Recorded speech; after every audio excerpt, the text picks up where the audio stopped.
दोस्तों नमस्कार, ये है मार्गदर्शन फॉर सिविल सर्विसेज। मैं अनुराग चौधरी।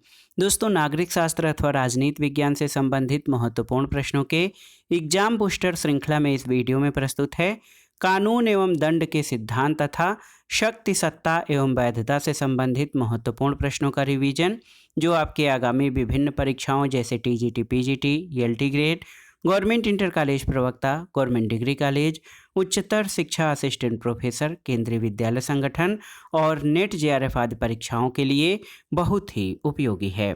तो आइए शुरू करते हैं आज का वीडियो। नागरिक शास्त्र से आयोजित विभिन्न परीक्षाओं के लिए कानून एवं दंड के सिद्धांत तथा शक्ति सत्ता एवं वैधता से संबंधित महत्वपूर्ण प्रश्नों का रिवीजन। सबसे पहले इसमें हम कानून एवं दंड के सिद्धांत से संबंधित महत्वपूर्ण प्रश्नों को रिवाइज करेंगे। पहला प्रश्न है दोस्तों, द स्पिरिट ऑफ लॉज पुस्तक के लेखक कौन हैं? तो उत्तर है मॉन्टेस्क्यू। दोस्तों, मॉन्टेस्क्यू द्वारा लिखित प्रमुख पुस्तक है द स्पिरिट ऑफ लॉज, जिसको हिंदी में कानून की आत्मा भी कहते हैं। अगला प्रश्न है, कानून संप्रभु की इच्छा का आदेश के समान अभिव्यक्तिकरण है जिसके राजनीतिक समाज के सदस्य उसका स्वाभाविक अनुपालन करते हैं। विधि शब्दावली की परिभाषा से कानून को परिभाषित किया है किसने? तो उत्तर है बेंथम ने। अगला प्रश्न एक महत्वपूर्ण कथन है कि कानून सामाजिक आचरण का नियमन करने वाले नियमों का समूह है। कानून की ये परिभाषा किसने दी है? तो महत्वपूर्ण विचारक डिगवी ने कानून को परिभाषित करते हुए लिखा है कि कानून सामाजिक आचरण का नियम करने वाले नियमों का समूह है। अगला प्रश्न है, कानून समस्त वासनाओं से रहित विवेक है। ये परिभाषा किसकी है? तो उत्तर है अरस्तु की। दोस्तों, अरस्तु ने कानून को समस्त वासनाओं से रहित विवेक कहा है और ये ईश्वर तथा विवेक की विशुद्ध वाणी है। ये कानून की परिभाषा अरस्तु के द्वारा दी गई है। अब आते हैं अगले प्रश्न की ओर। एक कथन है दोस्तों, राज्य विधि का शिशु और जनक दोनों हैं। ये कथन किससे संबंधित है? तो ये मैकाइवर का कथन है, जो कहते हैं राज्य विधि का शिशु और जनक दोनों है। अगला प्रश्न है कि डायसी ने किस अवधारणा की सर्वश्रेष्ठ व्याख्या की है? तो उत्तर है विधि का शासन या रूल ऑफ लॉ। दोस्तों, डायसी ने या एवी डायसी ने विधि के शासन या रूल ऑफ लॉ की अवधारणा की श्रेष्ठ व्याख्या की है। अगला प्रश्न है, बेंथम के अनुसार विधि का लक्ष्य होना चाहिए क्या? तो अधिकतम व्यक्तियों का अधिकतम सुख बेंथम के अनुसार विधि का लक्ष्य होना चाहिए। एक महत्वपूर्ण कथन है कि कानून संप्रभु की आज्ञा है। ये कथन किसका है? तो ये जॉन ऑस्टिन का कथन है, जो कहते हैं कानून संप्रभु का आदेश है। अगला है कि कानून उच्चतर द्वारा निम्नतर को दिया गया आदेश है। कानून की ये परिभाषा किसने दी है? तो ऑस्टिन ने। और एक महत्वपूर्ण कथन है कि जहाँ कानून नहीं होता वहाँ स्वतंत्रता भी नहीं होती। ये कथन किसका है? तो ये जॉन लॉक का कथन है, जो कहते हैं कि जहाँ कानून नहीं होता वहाँ स्वतंत्रता भी नहीं होती है। अगला प्रश्न है दोस्तों, दंड का प्रतिकारात्मक सिद्धांत आधारित है किस पर? तो ये बदले के सिद्धांत या टिट फॉर टैट के सिद्धांत पर आधारित है। अगला प्रश्न है, विधि का शासन जिस प्रकार की समानता को प्रतिष्ठापित करता है वो क्या है? तो सही उत्तर है प्रक्रियात्मक। तो उत्तर है विधि का शासन प्रक्रियात्मक समानता को प्रतिष्ठित करता है। अगला प्रश्न है दोस्तों, मैक्स वेबर का कार्य संकेंद्रित है किस पर? तो सही उत्तर है विधिक संरचना पर आधारित है मैक्स वेबर का कार्य। और आप जान लीजिए, नौकरशाही शब्द या ब्यूरोक्रेसी शब्द की सबसे पहले जो है अवधारणा ये विंसेंट डी गोर्नी द्वारा प्रतिपादित की गई थी, लेकिन इसका विकास और इसका अध्ययन जो है जो महत्वपूर्ण अध्ययन और वैज्ञानिक अध्ययन इसका मैक्स वेबर के द्वारा किया गया है। अगला प्रश्न एक परिभाषा है कि कानून नियमों का वह समूह है जिसे राज्य मान्यता देता है और न्याय व्यवस्था के प्रशासन में लागू करता है। ये परिभाषा किसकी है? तो ये सालमंड के द्वारा दी गई परिभाषा है कि कानून नियमों का वह समूह है जिसे राज्य मान्यता देता है और न्याय व्यवस्था के प्रशासन में लागू करता है। एक सिद्धांत है कमांड थियरी ऑफ लॉ, यानी कानून के समादेश सिद्धांत का उन्नायक किसे कहा जाता है? तो उत्तर है जॉन ऑस्टिन को। दोस्तों जॉन ऑस्टिन को कानून के समादेश सिद्धांत का उन्नायक कहा जाता है। अगला है कि कानून का सर्वमान्य स्रोत क्या है, तो विधानमंडल या संसद द्वारा जो बनाए गए कानून हैं ये कानून का सर्वमान्य स्रोत है।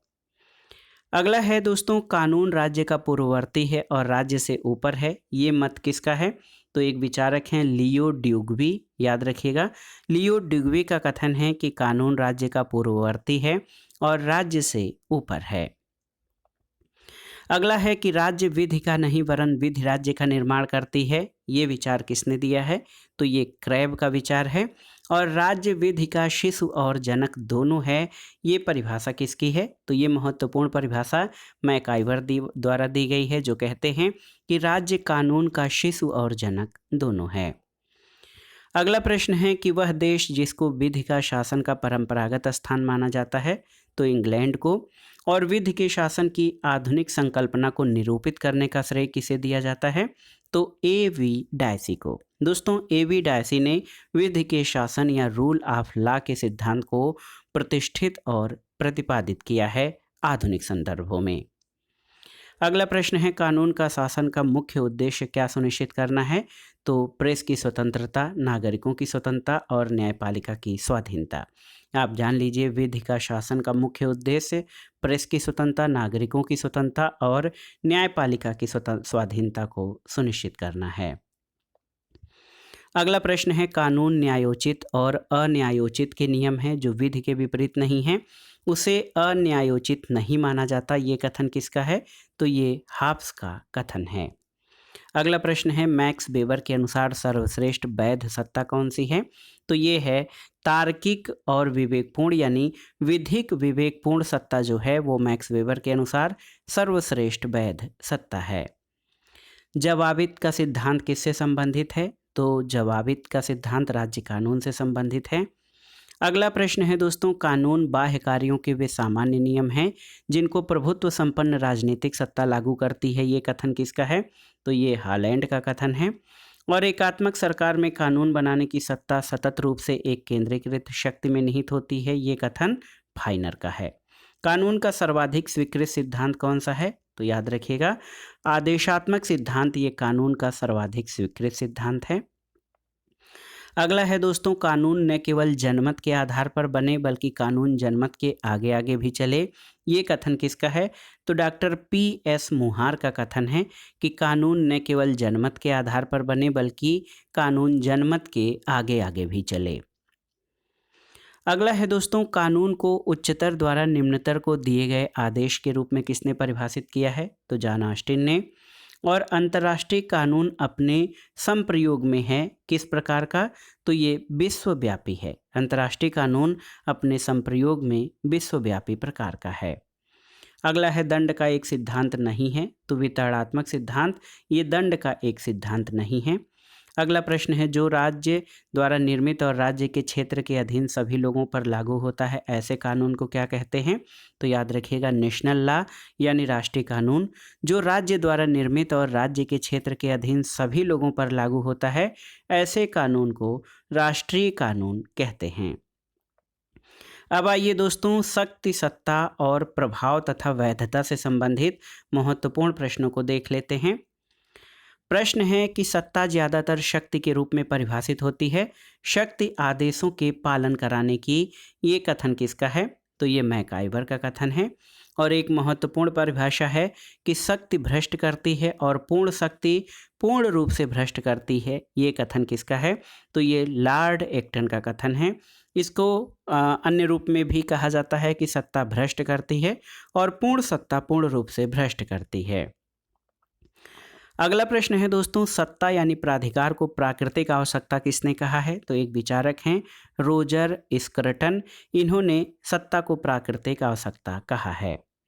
शक्ति अभिजन की अवधारणा से संबंधित है कौन, तो सी राइट मिल्स, याद रखिएगा सी राइट मिल्स एक अभिजनवादी विचारक हैं, इन्होंने पावर एलीट शब्दावली या शक्ति अभिजन की अवधारणा का प्रतिपादन किया है।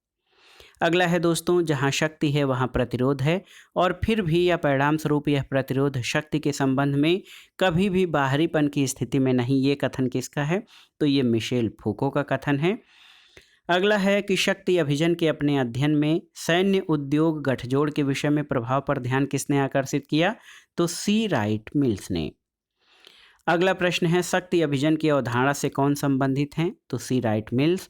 और शक्ति अभिजन का सिद्धांत किसने दिया है? सी राइट मिल्स ने दोस्तों शक्ति अभिजन का सिद्धांत प्रतिपादित किया है। अगला प्रश्न एक परिभाषा है कि मानवीय संबंधों के उस किसी भी अस्थायी रूप को राजनीतिक व्यवस्था कहेंगे जिसमें महत्वपूर्ण अंगों में शक्ति, शासन अथवा सत्ता अंतर्ग्रस्त हो। ये परिभाषा किसकी है? तो ये रॉबर्ट डहेल द्वारा दी गई परिभाषा है। अगला प्रश्न सुमेलन करना है। लॉर्ड एक्टन का कहना है कि शक्ति भ्रष्ट करती है, निरंकुश शक्ति बिल्कुल ही विकृत कर देती है। लासवेल ने कहा है कि शक्ति विनिश्चयों के निर्माण में एक सहभागिता है। पैरेटो का कथन है कि इतिहास कुलीन तंत्रों का कब्रिस्तान है। और रॉबर्ट डहेल का कहना है कि राजनीतिक व्यवस्था मानव संबंधों का एक सतत प्रतिमान है जो शक्ति, आधिपत्य अथवा सत्ता को समाहित करती है। तो एक बार फिर से देखिए, लॉर्ड एक्टन का कथन है शक्ति भ्रष्ट करती है और असीमित शक्ति बिल्कुल ही विकृत कर देती है। लासवेल ने कहा है कि शक्ति विनिश्चयों के निर्माण में एक सहभागिता है। पैरेटो का कथन है इतिहास कुलीन तंत्रों का शमशान या कब्रिस्तान है। और रॉबर्ट डहेल का कहना है कि राजनीतिक व्यवस्था मानव संबंधों का एक सतत प्रतिमान है जो शक्ति, आधिपत्य अथवा सत्ता को समाहित करती है। अगला है प्रभाव की एक विशेषता नहीं है। तो प्रभाव को देखा जा सकता है, ये प्रभाव की विशेषता नहीं है क्योंकि प्रभाव जो है केवल महसूस किया जा सकता है, उसे देखा नहीं जा सकता है। अगला है कि वह लेखक जिसके अनुसार शक्ति बंदूक की नली से निकलती है। तो ये परिभाषा माओ त्से तुंग की है। वैधता का आशय क्या है? तो इसका तात्पर्य ऐसी आस्था उत्पन्न करना और उसे कायम रखना कि प्रचलित राजनीतिक संस्थाएं समाज के लिए सर्वाधिक उपयुक्त हैं, लोगों के मन में ये विचार हो जाए। तो वैधता या लेजिटमेसी का आशय ये है कि ऐसी आस्था उत्पन्न करना और उसे कायम रखना कि प्रचलित राजनीतिक संस्थाएं समाज के लिए सर्वाधिक उपयुक्त हैं, लोग ये मान लें। अगला प्रश्न है वैध शक्ति मानी जाती है तो सत्ता या प्राधिकार को वैध शक्ति कहा जाता है। अगला है शक्ति की अवधारणा के रूप में समूह सिद्धांत क्या मानता है? तो समूह प्रायः स्वायत्त और विनिश्चय निर्माण के स्वतंत्र केंद्र होते हैं। और दूसरा है समूह अंतर्निर्भर होते हैं और एक दूसरे की शक्ति को संतुलित करते हैं। ये शक्ति की अवधारणा के समूह में समूह सिद्धांत की मान्यता है। अगला है शक्ति और सत्ता को होना चाहिए कैसा? तो सही उत्तर है शक्ति और सत्ता को औचित्यपूर्ण होना चाहिए, तभी उसकी अस्थायित्व और मान्यता मिल सकती है। अगला है मान्यता और प्रतीक में सत्ता के विचार की विशिष्ट विशेषताएं हैं। तो याद रखिएगा मान्यता और प्रतीक मैक्स वेबर के सत्ता के विचार की विशिष्टताएं हैं। अगला प्रश्न है पोपों की लौकिक शक्ति का उदय और पराभव तथा राजाओं और सम्राटों के साथ उनका संघर्ष, ये ही मुख्य विषय थे जिनके चारों ओर मध्ययुगीन राजनीतिक चिंतन चक्कर काटता रहा है। ये कथन किसका है? तो ये गेटेल का कथन है। और देखिए पडुआ के मर्सिलियो की मुख्य पाठ्यपुस्तक द डिफेंडर ऑफ पीस का मूल भाव क्या है? तो ये सांसारिक सत्ता के पक्ष में प्रबल कैथोलिक विरोधी तर्क। मर्सिलियो के पडुआ यानी पडुआ ऑफ मर्सिलियो की पुस्तक द डिफेंडर ऑफ पीस का मूल भाव है।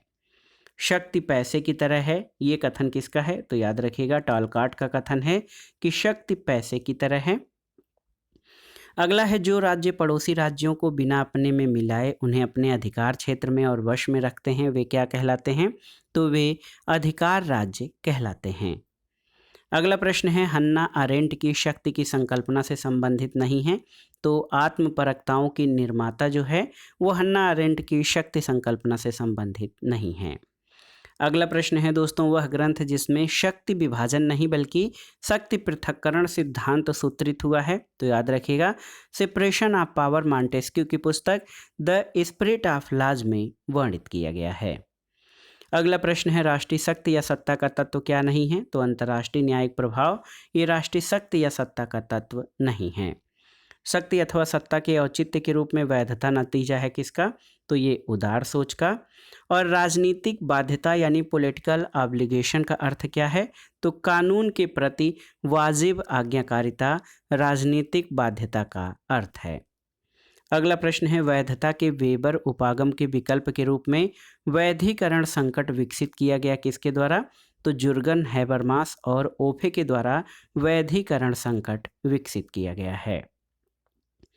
अगला प्रश्न है दोस्तों, राजनीति विज्ञान में सत्ता की अवधारणा मुख्य रूप से किस प्रकार की अवधारणा है? तो उत्तर है राजनीतिक अवधारणा। और राजनीति विज्ञान को शक्ति का विज्ञान के रूप में किसने परिभाषित किया है? तो एक विचारक हैं कैटलिन, इन्होंने राजनीति विज्ञान को शक्ति के विज्ञान के रूप में परिभाषित किया है। अंतर्राष्ट्रीय संबंधों में शक्ति किस प्रकार की होती है? तो ये सापेक्ष होती है। अगला है, 1688 की गौरवपूर्ण क्रांति कहाँ पर हुई थी? तो इंग्लैंड में, जिसको कि ब्लडलेस रिवॉल्यूशन या ग्लोरियस रिवॉल्यूशन कहा जाता है, क्योंकि बिना एक बूंद खून बहाए संवैधानिक तरीकों से सत्ता परिवर्तन हुआ था। इसलिए इंग्लैंड की क्रांति को, 1688 की क्रांति को गौरवपूर्ण क्रांति कहते हैं। अगला प्रश्न है, इतिहास कुलीन तंत्रों का शमशान या कुलीन वर्गों का कब्रिस्तान है, ये कथन किसका है? तो ये पैरेटो का है।